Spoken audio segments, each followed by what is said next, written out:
हरि ओम नमो भगवते वासुदेवाय। श्री ओम नमो भगवते वासुदेवाय। 18वां अध्याय।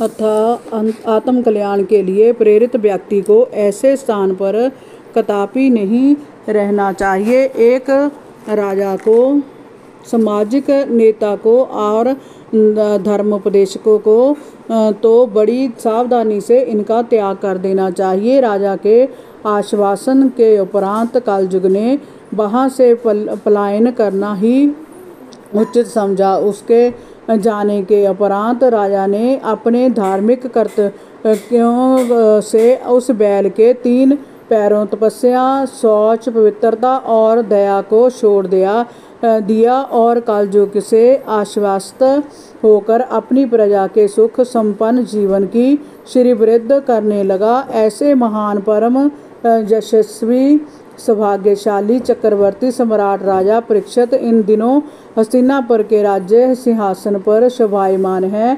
18वां अध्याय। राजा परीक्षित द्वारा महर्षि समीक के गले में मृत सांप डालना और ऋषि बालक द्वारा राजा को शाप। सूत जी ने कहा, भगवान श्री कृष्ण की कृपा से पृथ्वी पर जब तक अभिमन्यु पुत्र महाराज परीक्षित ने राज्य किया तब तक उनके साम्राज्य की चारों सीमाओं से बाहर रहते हुए भी कलयुग का साहस परीक्षित के राज्य में प्रवेश करने का नहीं हुआ। जिस दिन इस पृथ्वी से श्री कृष्ण का विचरत्सव समाप्त हुआ उसी दिन से पृथ्वी पर अधर्म का मूल कलयुग आ गया था। सम्राट परीक्षित जानते थे कि पुण्य कर्मों का श्रेष्ठ फल संकल्प मात्र से ही प्राप्त हो जाता है, परंतु शरीर से पाप कर्म करने पर उसका दुष्प्रभाव अवश्य प्राप्त होता है। जय कलयुग शूरवीर धर्मज्ञ लोगों के सामने बड़ा कायर व बड़ा डरपोक है, किंतु प्रमादी और दुष्प्रवृत्तियों में लिप्त रहने वालों को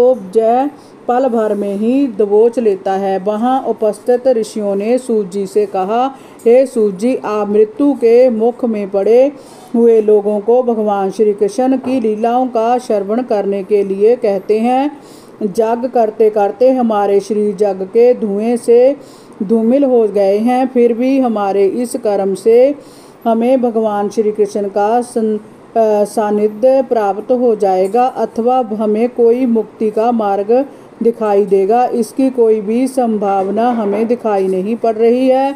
जबकि भगवान श्री कृष्ण की भक्ति से प्रेमी भक्तों को पल मात्र में ही मुक्ति प्राप्त हो जाती है। हे सूत जी, समस्त प्राकृत गुणों से युक्त आदि स्वरूप भगवान के अनंत कल्याणकारी गुणों से पार हो ब्रह्मा और शिव जैसे जोगेश्वर भी नहीं जा पाते हैं। अपने जीवन का लक्ष्य ध्रुव तारे की भांति श्री कृष्ण को ही माना है, इसलिए आप सत्पुरुषों के एकमात्र आश्रय भगवान श्री कृष्ण के उद्धार के और विशुद्ध चरित्र का श्रवण हम श्रद्धालुओं को कराइए। हमें बताइए कि महाराज परीक्षित ने श्री सुखदेव जी के जैसे मोक्षदाता भगवान श्री कृष्ण का चरित्र किस प्रकार सुना।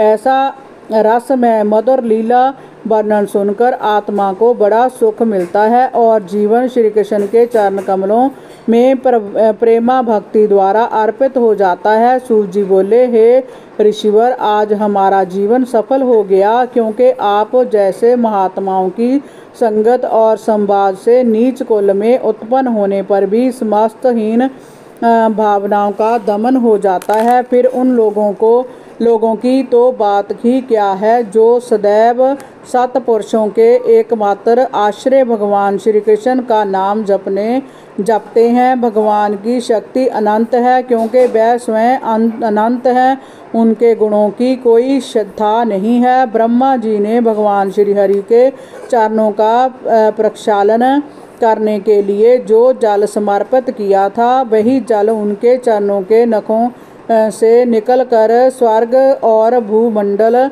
में गंगा की पावन धारा के रूप में प्रवाहित हुआ है। सूर्य के समान प्रकाशवान महात्माओं आप लोगों ने जो कुछ मुझसे पूछा है वह मैं अपनी समझ के अनुसार आपको सुनाता हूँ। जैसे पक्षी आकाश में अपनी अपनी शक्ति के अनुसार आकाश में उड़ते हैं, उसी प्रकार विद्वान लोग अपनी अपनी बुद्धि के अनुसार श्री कृष्ण की लीलाओं का वर्णन करते हैं। एक दिन राजा परीक्षित वन में आखेट के लिए गया। हरणों के पीछे दौड़ते दौड़ते वह थक गया। उसे बहुत जोर से भूख प्यास सताने लगी। जब उसे कोई जलाशय दिखाई नहीं दिया तो वह वन में एक ऋषि के आश्रम को देखकर उसमें प्रवेश कर गया। वहाँ उसने देखा कि शमीक मुनि शांत भाव से आंखें बंद किए समाधि में लीन है। मुनि का शरीर कृष्ण मृग के चर्म से ढका था और उनकी जटाएं चारों ओर बिखरी हुई थी। चेहरे पर निर्विकार भाव था, जैसे जागृत, सपन में और सुषुप्त तीनों अवस्थाओं से वे तटस्थ थे। राजा को वहाँ ना तो कोई बैठने का स्थान ही दिखाई दिया, ना जल का कोई पात्र। प्यास के मारे उसका बुरा हाल हो रहा था। ऋषि को भी उसकी उपस्थिति का भान नहीं हुआ। हरि ओम नमो भगवते वासुदेवाय। श्री ओम नमो भगवते वासुदेवाय।